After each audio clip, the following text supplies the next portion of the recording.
Muchas gracias, Alex Mercado y Juan Pablo González, por este tiempo que nos están dando para platicar sobre la producción del más reciente disco de Alex Mercado llamado Exilio.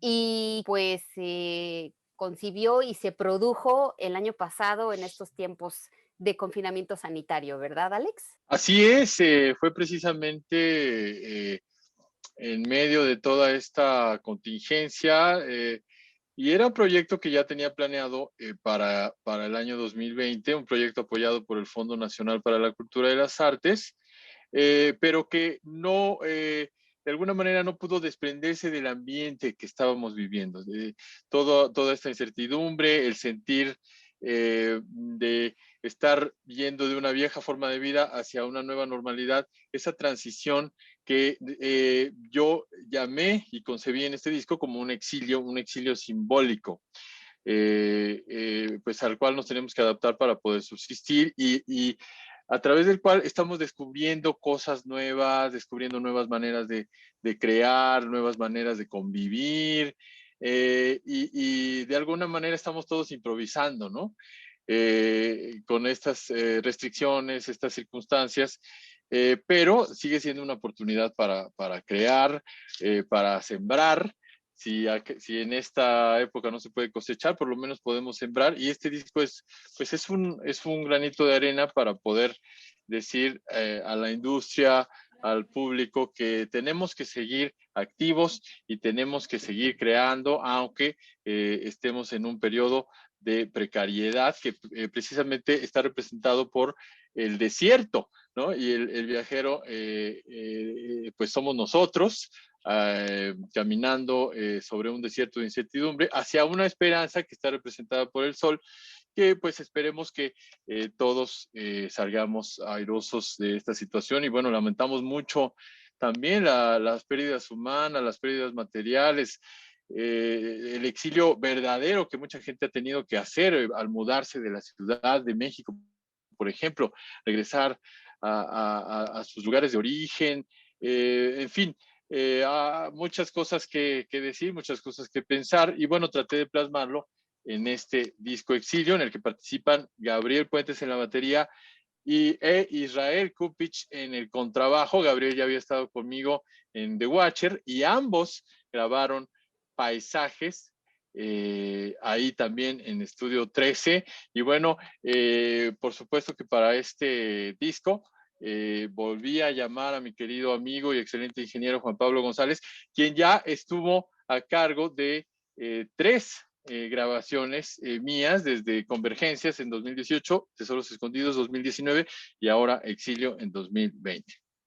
Qué bien lo explicas todo, Alex, qué bien explicas pues el objetivo inicial del disco. A mí me parece, justo como lo mencionas tú, que esto para mucha gente, bueno, para todos creo, yo así lo veo, un exilio al interior de cada quien, pero también, como bien dices, para mucha gente un exilio literal, ¿no? En los que se ha tenido que pues mover mucha gente y muchas cosas. El proceso de composición, ¿esto fue también iniciado ya en estos tiempos de confinamiento o ya lo tenías desde antes?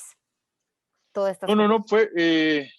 fue, sí, todas estas composiciones fueron concebidas entre agosto y septiembre de 2020, es decir, ya en plena contingencia, ya habiendo pasado el semáforo rojo, ya habiéndose suspendido todas las actividades, ya estábamos en el exilio, inmersos totalmente, y entonces lo que hice fue asumir, sentir, acumular todas estas experiencias, estos sentires y expresarlos en la música, que tiene también tintes exóticos de otras músicas con las que no había experimentado, música de Europa del Este, música árabe, tiene esas escalas, esos toques exóticos que simbolizan también el exilio. Hay dos composiciones con corte brasileño, como Aguedita, dedicada a César Vallejo, que también vivió en el exilio y murió en el exilio, un gran poeta peruano,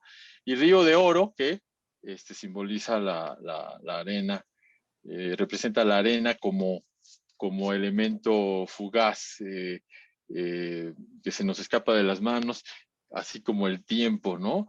Y bueno, a veces los recursos. Entonces, ese es el río de oro. Entonces, todos los temas tienen que ver con el exilio, dunas, nómada, exilio, abre el disco, Ozymandias, que es un poema también del desierto, eh, counterclockwise, en contra de las manecillas del reloj, y hacia el sol, towards the sun, que es hacia donde vamos encaminados en busca de una nueva forma de vida y una esperanza. Qué interesante, qué bien. Oye, Alex, ¿cómo fueron estas pues sesiones de trabajo con Gabriel y con Israel? Porque pues bueno, estábamos confinados, no podíamos juntarnos. Platícame un poco y aquí a lo mejor ya entra Juan Pablo a platicarme un poco sobre cómo fueron las sesiones de grabación. De lo previo, quizá de los ensayos, ¿no? Nos juntamos, recuerdo que fueron 6 ensayos, yo les pasé la música 2 semanas antes para que la checaran.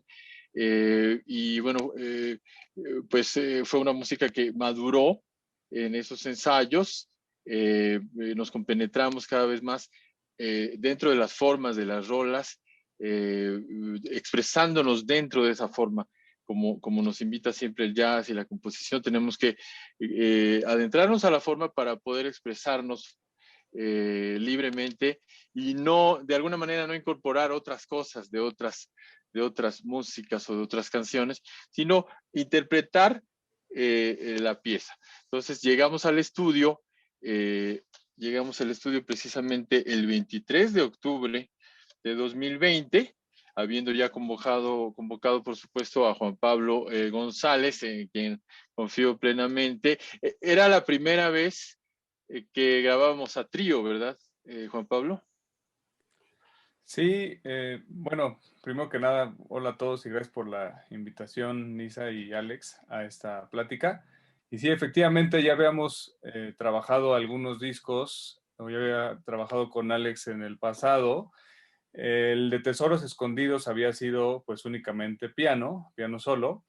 Y en el de Convergencias, ahí habíamos tenido más bien puros duetos con diferentes instrumentos, pero nunca habíamos tenido un disco a trío, ¿no?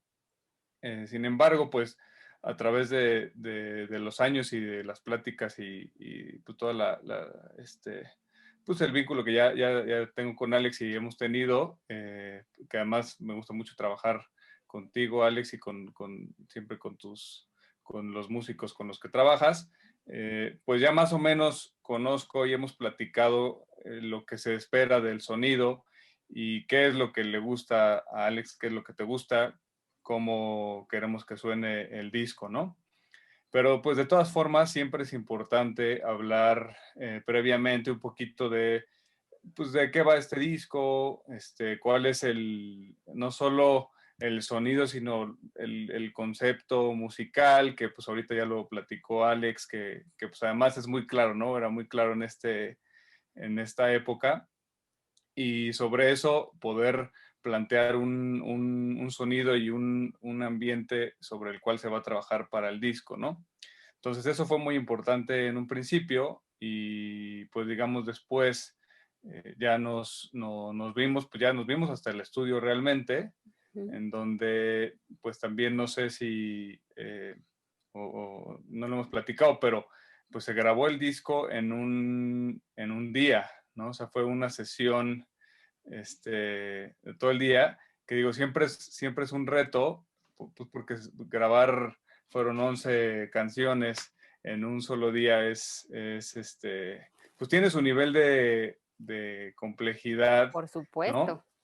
Sobre todo la concentración y sobre todo para Alex y para Israel, para Gabriel, son muchas notas, es mucha música y además música que es nueva, ¿no? Entonces, finalmente mi trabajo es hacer que ellos pues, estén lo más cómodos posibles, lo puedan disfrutar como si estuvieran en la sala de su casa y tocarlo lo mejor posible, ¿no? Y pues no sé, o sea, como el planteamiento inicial más o menos fue así. En realidad, digo, si bien es pues un reto grabar en un solo día tantas canciones, pues al final en el jazz y también la manera de trabajar de Alex, que me parece pues ideal como para este tipo de música, es hacerlo totalmente en vivo, ¿no? Ujú. Y eso quiere decir que hicimos, si no mal recuerdo, entre o tres tomas por canción y no más, Alex, ¿no? Tú no me dejarás Así es, mentir si mi memoria no me falla, así es. lo cual además, pues suficiente, ¿no? Para que quedara plasmada esa música. Un poquito con la logística, pues es llegar antes al estudio. Estuve yo de temprano con el equipo también del estudio. Yo ya había mandado previamente al estudio para pedirle la microfonía que iba a utilizar, pensando en esas pláticas previas con Alex y pues en el sonido que planteamos, que yo me imaginé y que yo quería lograr, ¿no? Entonces pedí la microfonía al estudio, llegamos temprano, también Gabriel llegó temprano para hacer el seteo de la batería, que eso es lo que lleva un poquito más de tiempo. Y pues nos tomamos, pensemos, un par de horas al menos, o quizás 3 horas en hacer todo el seteo de microfonía. El estudio tiene diferentes cuartos de grabación, Ujú. entonces si bien se grabó todo en vivo, no estaban los tres en el mismo espacio. Ok. Entonces estaba Alex en un cuarto donde está el piano, estaba Gabriel en otro cuarto que es el de más altura donde estaba la batería, e Israel estaba también en un tercer cuarto más pequeño separado para el contrabajo, ¿no? Eh, pero bueno, entonces es llegar, montar la microfonía para la sesión, que no cambió de canción a canción. Lo que sí normalmente también me gusta hacer un poquito es tener algunas opciones como en paralelo de microfonía y de sonido. Primero, pues también, por más de que haya una planeación, pues muchas veces llegas al estudio, montas los micrófonos, escuchas y a lo mejor no es lo que mejor está funcionando, no es lo que uno espera o quieres buscar algo más, ¿no? Entonces, tener esas opciones siempre da un poquito de flexibilidad.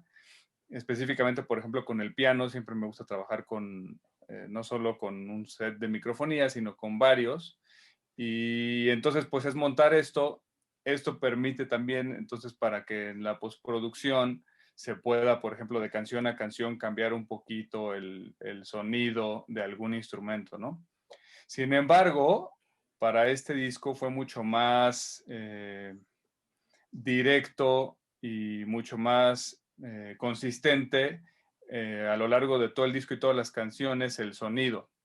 Entonces, más bien, se llegó a una combinación entre estos micrófonos que yo había colocado, la cual pues ya nos gustó y sobre eso empezamos a trabajar. En realidad, pues creo que fue bastante ágil el setup, que siempre es pues como la parte, al menos en la ingeniería para la grabación, pues un poquito más, bueno, de total cuidado, ¿no? Porque tiene que estar todo perfectamente colocado y tenemos que hacer el soundcheck para que se escuche como queremos y adicionalmente poder hacer estas mezclas independientes. En el estudio hay un sistema de audífonos para que cada uno pueda tener su mezcla independiente del balance entre los instrumentos, ¿no? Entonces todo eso pues es la preparación previa que conlleva la sesión de grabación y una vez, ahora sí que todo funcionando, jalando, habiendo probado con ellos, pues empezamos a grabar, ¿no?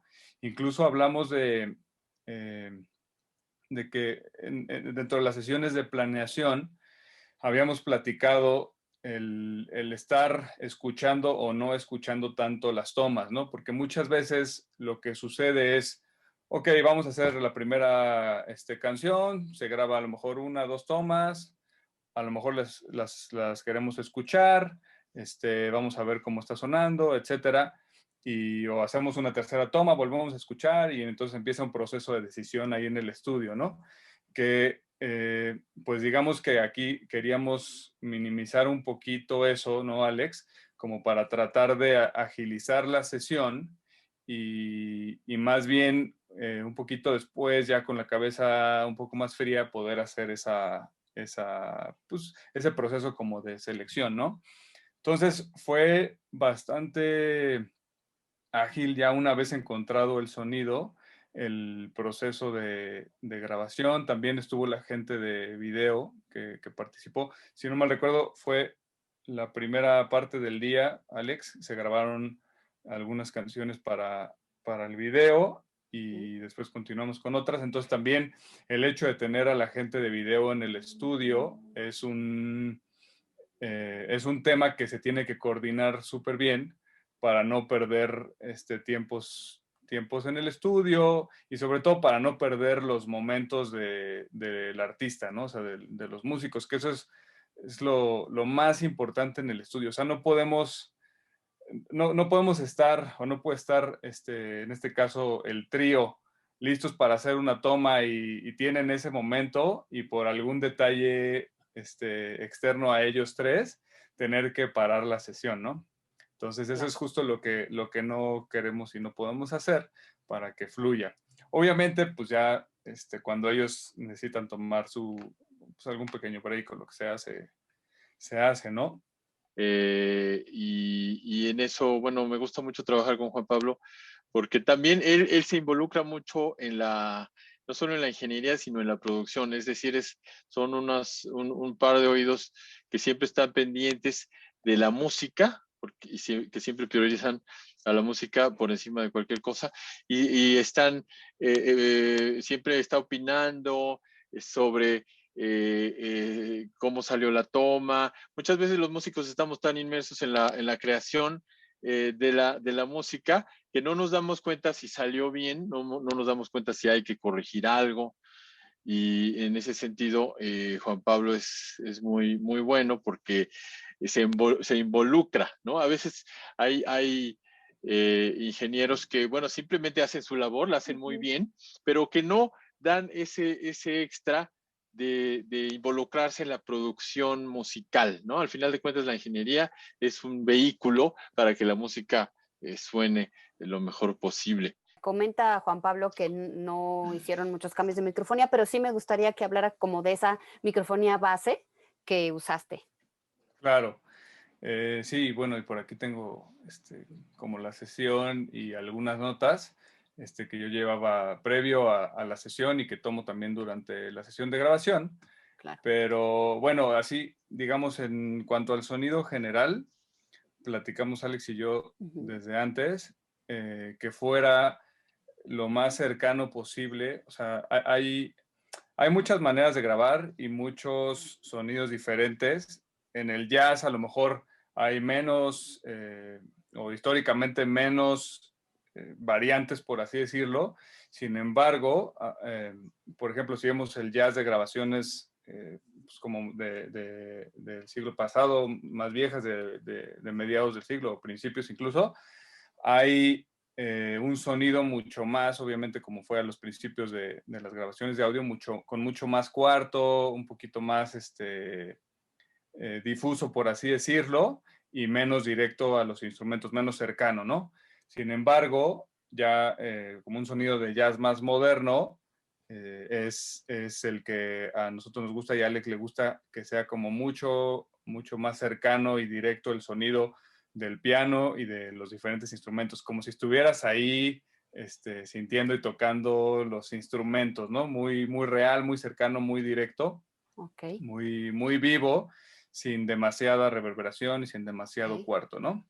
Okay. Entonces, en general, la microfonía es cercana. Sin embargo, a mí siempre me gusta utilizar, y en el estudio, pues es muy, muy común y siempre se utilizan micrófonos para captar un poco el sonido del cuarto.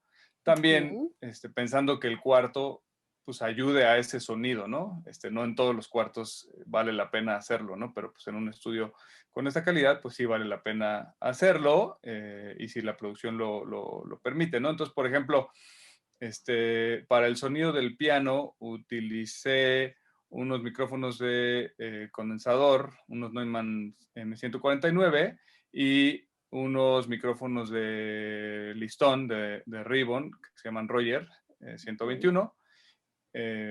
Y digamos que una combinación entre esos dos micrófonos, incluso un poquito más de los listones, que son un poquito, que captan un sonido mucho más cálido, por así decirlo, más acústico para el sonido que a mí en particular me gusta mucho, y además como el piano del estudio tiende a ser más brillante, pues eso es una buena combinación, y los condensadores siempre dan esa pues digamos, claridad del ataque, además de profundidad en los graves, ¿no?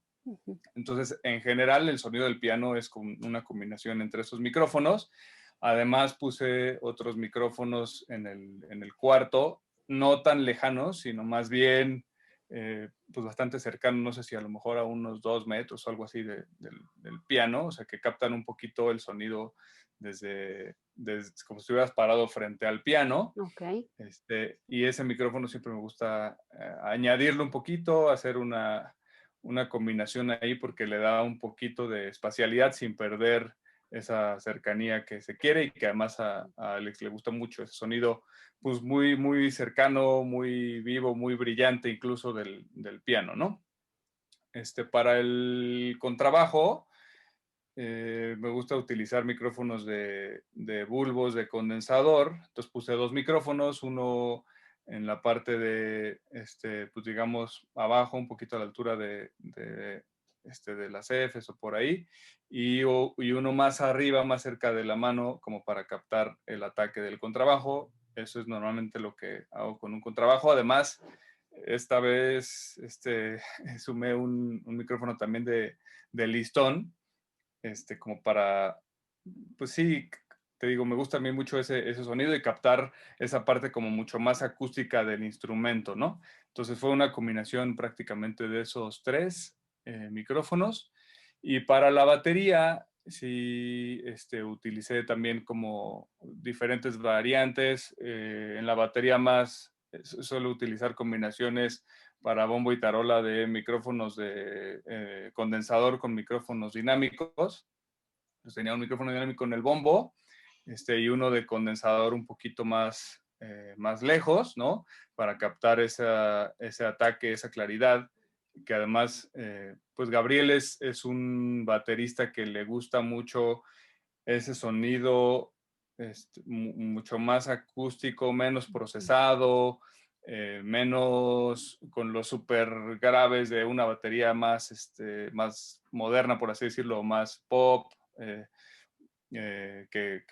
pues, que mucha gente utiliza para otros estilos de música, ¿no? Sino más bien una batería con muchos armónicos y respetando ese sonido, pues como que muy natural del instrumento, ¿no?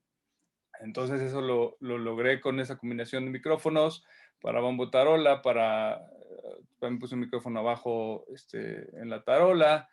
Para los toms utilicé micrófonos de condensador, que también me gusta mucho utilizar, en general para diferentes estilos, pero para el jazz, si tienes un baterista, además como Gabriel, que sabe afinar perfectamente su instrumento y sabe lo que quiere, pues de nuevo, mi trabajo es captar ese sonido lo más fiel a como él lo está percibiendo, ¿no?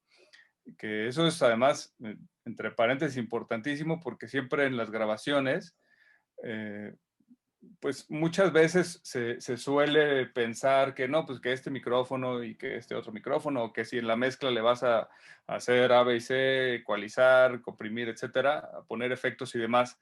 Sí, eso se puede hacer, claro, pero todo empieza desde el instrumento. Si el instrumento no suena bien, por más que le pongas el mejor micrófono en el mejor estudio con la mejor mezcla, masterización, no va a sonar a como suenan otros discos que uno tiene en la cabeza, ¿no? Y eso sumado con la misma importancia también a la ejecución del instrumento, ¿no? Entonces, bueno, regresando al sonido de la batería, utilicé unos micrófonos, unos 414 AKG para los toms. Y para los, bueno, puse un micrófono de hi-hat, un condensador Neumann de lapicito, un KM84. Para los overheads, ahí como que siempre dependo un poquito, y ahí sí, por ejemplo, quería esperar, tenía yo varias opciones, quería yo esperar a oír un poquito mejor y platicar con Gabriel en el estudio con respecto a su sonido y oír sus platillos, ¿no? Porque al final en el jazz, no sé, más de la mitad del sonido, el 70-80% del sonido va a captarse con los overheads, perdón, como una microfonía de base y como de cohesión de todo el instrumento, y los demás micrófonos de los tambores, de los spots, son más bien como apoyos, ¿no? Pero al final tu sonido principal parte de los overheads. Entonces, me gusta utilizar para este sonido, que queríamos como que muy directo y demás, utilicé unos micrófonos también de bulbo, de condensador, de cápsulas pequeñas, y pongo 3 micrófonos. Puse un C12 en el centro y unos que se llaman M900 que hay ahí en el estudio, 13. Y digamos, hago una conjunción de 3 micrófonos. Muchas veces se utilizan 2 micrófonos para los overheads, se pueden utilizar muy bien también, pero a mí me gusta en este sentido de captar más directo el sonido y hacer una cohesión, porque a veces solo con 2 overheads, y sobre todo si ese es tu sonido principal, luego suena como un poquito desconectada la batería, como un estéreo un poco falso, Ok. como que a veces falta un poco de cohesión. Entonces me gusta poner un micrófono adicional, que a veces lo pongo como un tercer overhead, a veces se pone en el frente, en diferentes lugares. Ahora lo puse así, me gustó mucho, y esa es la combinación del sonido para los overheads. Además puse unos micrófonos de cuarto, pero al final esos prácticamente, o es más, no se utilizaron en el sonido final para la mezcla, sino más bien los micrófonos directos, ¿no? Entonces, pues, básicamente esa es la microfonía. Pues lo tienes todo muy, muy presente todavía, lo cual me da mucho gusto porque lo explicas todo muy bien. De hecho, una de mis preguntas era, ¿qué sonido estaban buscando? Y me lo explicaste perfectamente, entonces ya me ahorré esa Ujú. partecilla. Muchas gracias. Sí, Eh, muchas veces, bueno, nada más un paréntesis ahí, a sí, claro. veces muchas veces pues es bueno tener algunas referencias, ¿no? De algún disco, o por ejemplo con Alex, pues también hablamos mucho de referencias de sus mismos discos, ¿no? Al menos los 2 pasados yo los grabé y entonces conozco perfectamente el sonido, entonces también hablar un poquito con base en algunas referencias ayuda para tener claro lo que se va a hacer, ¿no? Pero qué bueno que respondí. Claro, no, por supuesto, por supuesto. Y tienes toda la razón, o sea, en la manera en la que se registre desde un inicio lo que estás haciendo, la música, pues en esa medida, pues ya después lo que sigue, mezcla y masterización, pues van a seguir el camino que tienen que seguir, porque luego pues hay muchos problemas de los siguientes procesos y no todo se puede arreglar en una mezcla, ¿no? Justamente para este proceso, ¿en cuánto tiempo después lo hicieron y qué tanto estuviste, Alex, involucrado en esta cuestión? Bueno, el camino que he seguido en todos mis discos, prácticamente todos, es grabar eh, los últimos 4 en México. El segundo y el tercero los grabé en Estados Unidos en Ujú. un estudio que se llama Systems 2 Recording Studio, y el primero también en México. Pero el camino que había seguido es de mezclar en Estados Unidos con un ingeniero que se llama Dave Darlington. Okey. Tiene su estudio en Manhattan. En los 2 primeros discos tuve la oportunidad de estar presente con él en su estudio en el proceso de mezcla. Entonces estuve ahí todo el día. No sé si le encantó a Dave esa idea, pero estuve todo el día involucrado y opinando y pues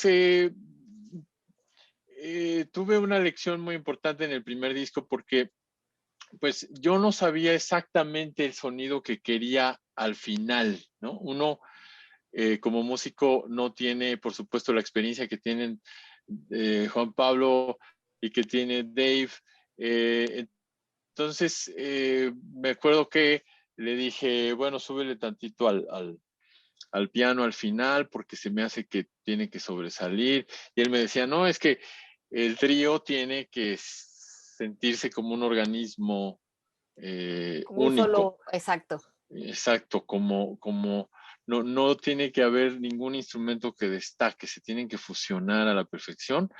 Y eso lo aprendí ya para el segundo disco, pues dejé completamente a Dave que tomara las decisiones, porque confío también en unos oídos externos. O sea, yo Claro. ya estoy demasiado metido en la música, ya escuché la captura muchas veces, escuché las primeras mezclas, en fin, entonces ya de alguna manera no tengo tanta objetividad a la hora de decidir, entonces confío, así como en la captura con Juan Pablo y en la mezcla con Dave, en que ellos van a tomar la mejor decisión de acuerdo a su experiencia y a los miles y discos, como el caso de Dave que me dijo, no, es que yo he mezclado y masterizado 5,000 discos.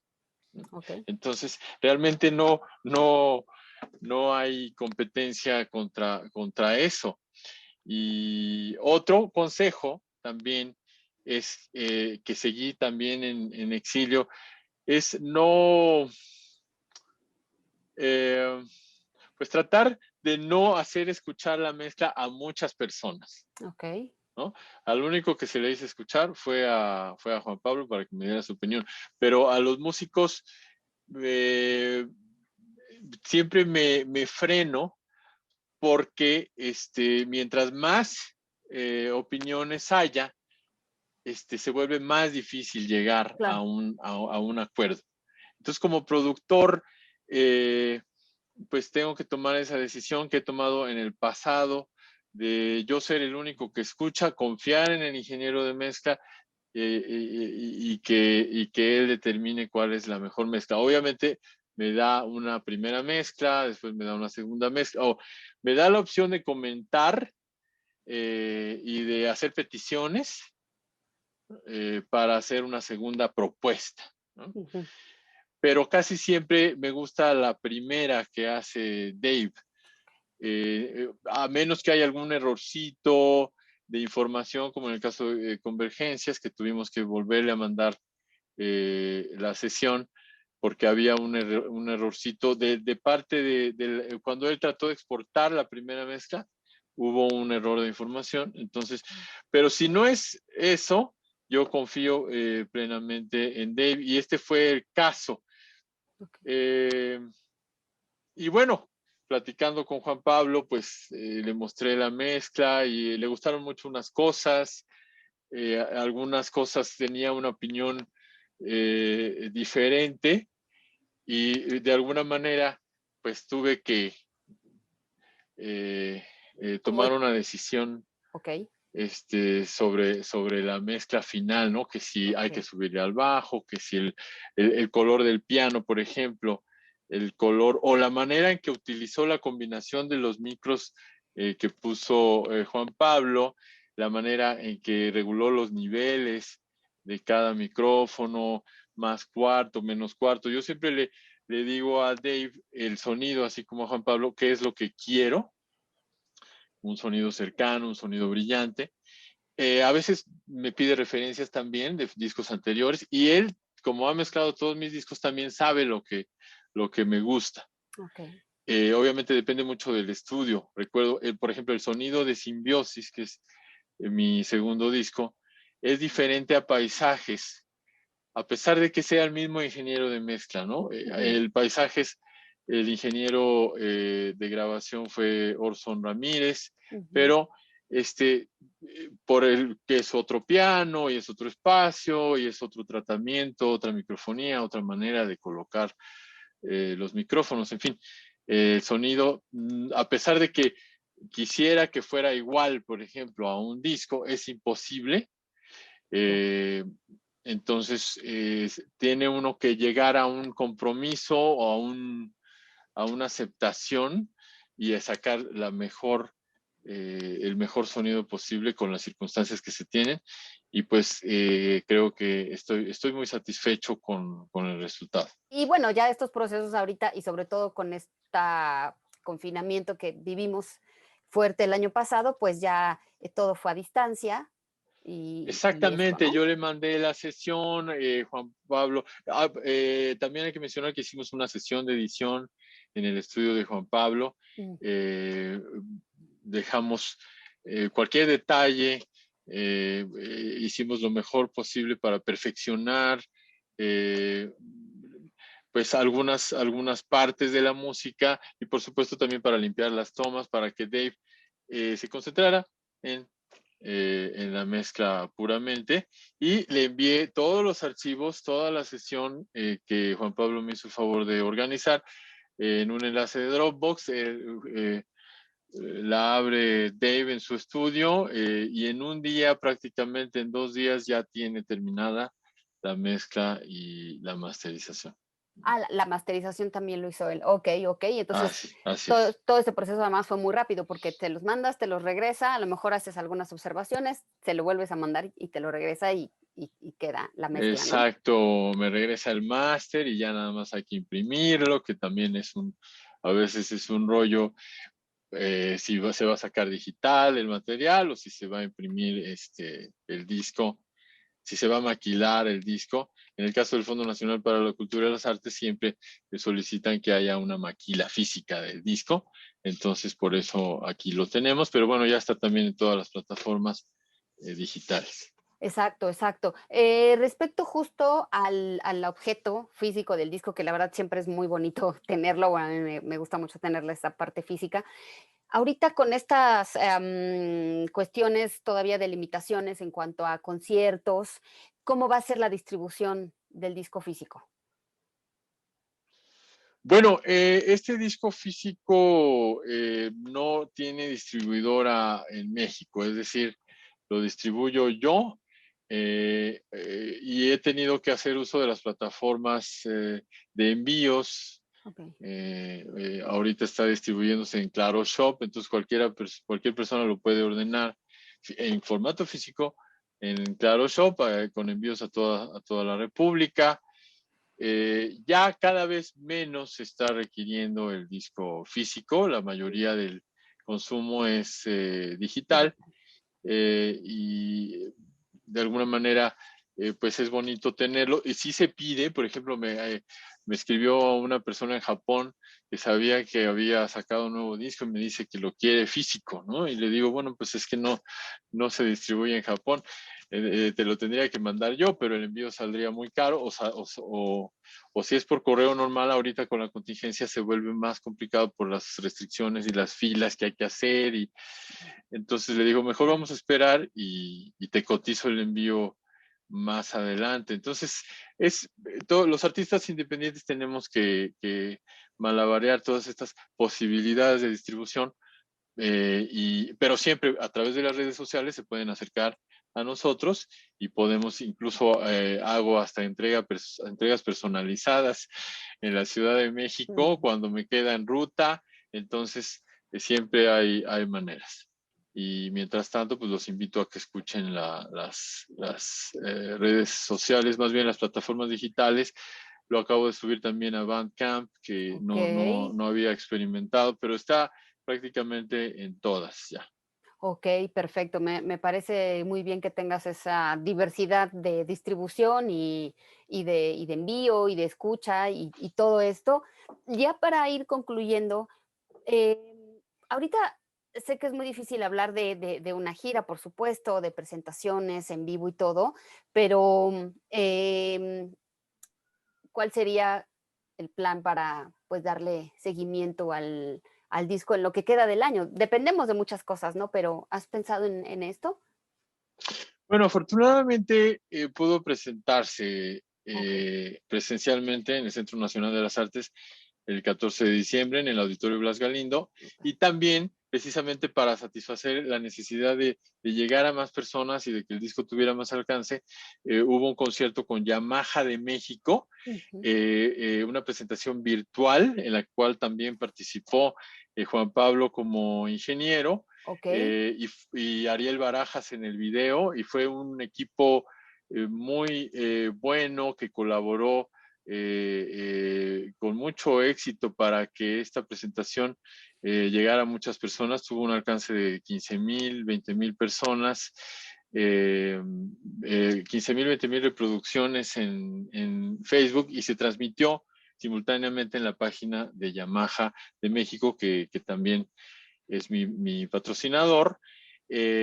Y pues creo que ambas presentaciones hicieron su labor, y pues todo disco tiene una vigencia de aproximadamente un año, siempre y cuando se siga tocando en vivo. Desafortunadamente al inicio del año no se dieron las oportunidades para presentarlo en los diferentes foros o los festivales que están todos viendo a ver si consiguen los recursos para hacer la edición este año, en fin. Y también, bueno, ha estado en medios, ha sonado en Horizonte Jazz FM, ha sonado en Panorama del Jazz con Roberto Aimes. Claro. He podido tocar algunas de las piezas en el Canal 22, se hizo una difusión también el año pasado a finales extensiva para dar a conocer el lanzamiento del disco.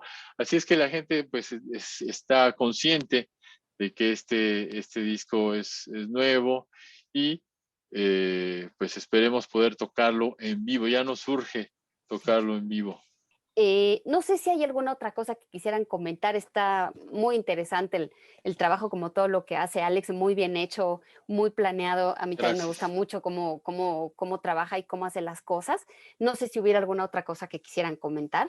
Ahora sí que tú, Nisa, si hay alguna otra pregunta o curiosidad Ah, que se tenga, pero prácticamente eso. ajá. Bueno, les puedo compartir ya también como Alex, si quieren entrar a mi página de internet www.jpgonzalez.mx, ahí pueden encontrar también parte de mi trabajo, ¿no? Les agradezco mucho este tiempo. Es un proyecto muy interesante y Muchas bueno. gracias, Nisa. No, hombre, pues muchas gracias, Alex. Un abrazo fuerte a los dos. Espero poderlos saludar pronto en persona. Ya también nos surge, como dice Juan Pablo y Alex. Y bueno, pues mientras tanto, cuídense mucho.